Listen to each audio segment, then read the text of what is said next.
తల్లి నుంచి దూరమైన ఒక చిన్న కోతి ఐక్యా లాంటి ఒక పెద్ద సంస్థకి కొన్ని వందల కోట్ల బిజినెస్ జనరేట్ చేసింది. ఒక చిన్న సాఫ్ట్వేర్ కొన్ని వందల కోట్ల బిజినెస్. ఇదంతా ఎలా జరిగింది? పంచ్ మేమే కాయిన్ వాస్తవాలేంటి అండ్ దీనికి సంబంధించిన ఒక డీటెయిల్డ్ అనాలిసిస్ విత్ స్టడీతో మీ ముందుకైతే నేను తీసుకొచ్చాను. సో లేట్ చేయకుండా let's get in to the video.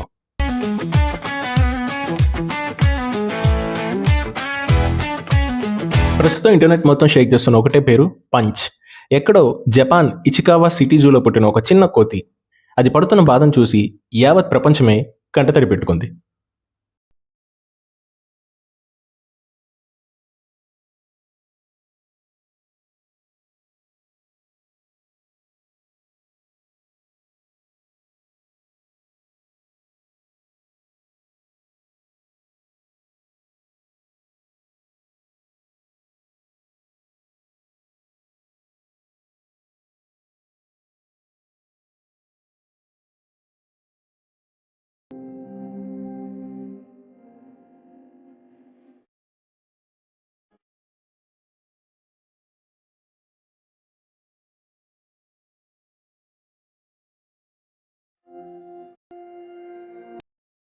జపాన్లో ఇచికావా సిటీ జూలో పుట్టిన ఒక చిన్న బేబీ మంకీ.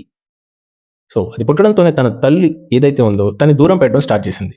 సో అన్ఫార్చునేట్లీ ఆ బేబీ మంకీ తల్లి కనుక ఇనీషియల్గా దూరంగా ఉంటే తను లోన్లీనెస్ ఫీల్ అయ్యి చనిపోయే అవకాశాలు ఉన్నాయి. సో దాని నుంచి అవాయిడ్ చేయడానికి ఆ జూ అధికారులు ఎవరైతే ఉన్నారో దానికి ఒక సాఫ్ట్ టాయ్ లాంటిది ఇవ్వడం జరిగింది. అప్పటి నుంచి పంచ్కి ఆ టాయ్కి ఒక స్ట్రాంగ్ బాండింగ్ ఏర్పడింది. ఎప్పుడైనా గుంపులోకి వెళ్ళినప్పుడు పెద్ద కొత్తలు తన మీద దాడి చేస్తే వెంటనే తిరిగి ఆ పంచ్ ఆ టాయ్ దగ్గరికి వచ్చేసేది. సో తను ఒక సేఫ్టీ జోన్ లాగా ఆ టాయ్ని ఫీల్ అయ్యేది. దీన్ని చూసిన అందరూ చాలా ఎమోషనల్ అయ్యారు అండ్ సోషల్ మీడియాలో కూడా హ్యాంగ్ ఇన్ దేర్ పంచ్ అనే హ్యాష్ ట్యాగ్తో చాలా ట్రెండ్ అయింది.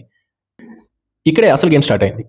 ఎవరైతే జూ అధికారులు ఉన్నారో వాళ్ళు ఆ బేబీ పంచ్కి ఇచ్చిన టాయ్ ఐక్యా బ్రాండ్కి సంబంధించింది. సో ఎప్పుడైతే ఈ ఇన్సిడెంట్ జరిగిందో ఐక్యా తన kind of strategy of marketing start చేసింది. సో అదే reactive marketing.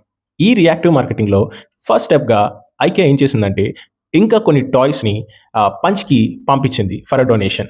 And next step ఏం చేసిందంటే తన స్టోర్స్ ఏదైతే ఐక్యా జపాన్ స్టోర్స్ ఉన్నాయో ఆల్మోస్ట్ అన్ని స్టోర్స్లోనూ స్టాక్ ఇంప్రూవ్ చేసి ఆల్మోస్ట్ లైక్ 40% ఆఫ్ సేల్స్ని అనేది ఇంక్రీజ్ చేసింది.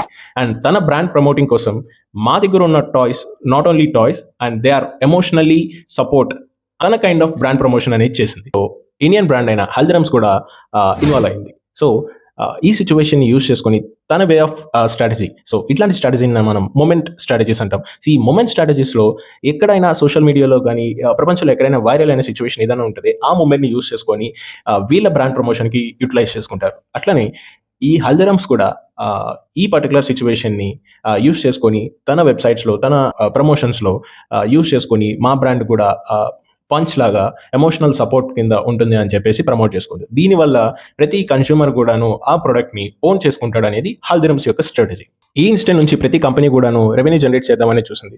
బట్ ఆ జూ అధికారుల ఇంటెన్షన్ మాత్రం ఆ baby monkey safety and emotional support కోసమే ఆ టాయ్ ఇవ్వడం జరిగింది. Coming to most interesting topic, crypto currency punch మేమే కాయిన్. సో దీని వెనకాల ఉన్న వాస్తవాలు ఏంటి? సో ఇన్స్టాగ్రామ్ ఇన్ఫ్లుయెన్సర్సే కానీ యూట్యూబ్లో అనాలిసిసే కానీ ప్రతి ఒక్కరు చెప్పేదంటే ఈ పంచ్ మేమే కాయిన్ సుమారు 200 కోట్ల వాల్యూకి అయితే వెళ్ళిందని చెప్తున్నారు. ఇది ఒక ఫేక్ ప్రొపగండా. సో జస్ట్ ఇన్ఫ్లుయెన్సర్స్కి కావాల్సిన అటెన్షన్ కోసం వాళ్ళు ప్రాపర్ అనాలిసిస్ లేక చెప్పిన ఒక ఫేక్ ప్రొపగండా అనే చెప్పచ్చు. ఎందుకంటే అధికారికంగా ఈ క్రిప్టో కరెన్సీ మేమ్ కాయిన్ అనేది లేదు.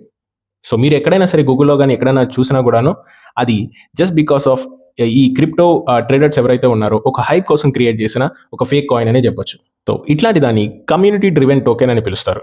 లోన్లీనెస్, డిప్రెషన్, రెసిలెన్స్ ఇవి మనుషులకు మాత్రమే కాదు ప్రతి జీవులోనూ సహజమే. సో ఇట్లాంటి ఎమోషన్స్ తీసుకొని క్యాష్ చేసుకోవడం అనేది ఎంతవరకు సబబు? మీ ఒపీనియన్ని నాకు కింద కామెంట్ బాక్స్లో తెలపండి. అండ్ నా అనాలిసిస్ కనుక మీకు నచ్చినట్టయితే don't forget to subscribe my channel. So and మీ సపోర్ట్ని నాకు కింద ఉన్న సబ్స్క్రైబ్ బటన్ క్లిక్ చేయడం ద్వారా తెలపండి. Don't forget to like this video and share with your friends. Thank you. Bye.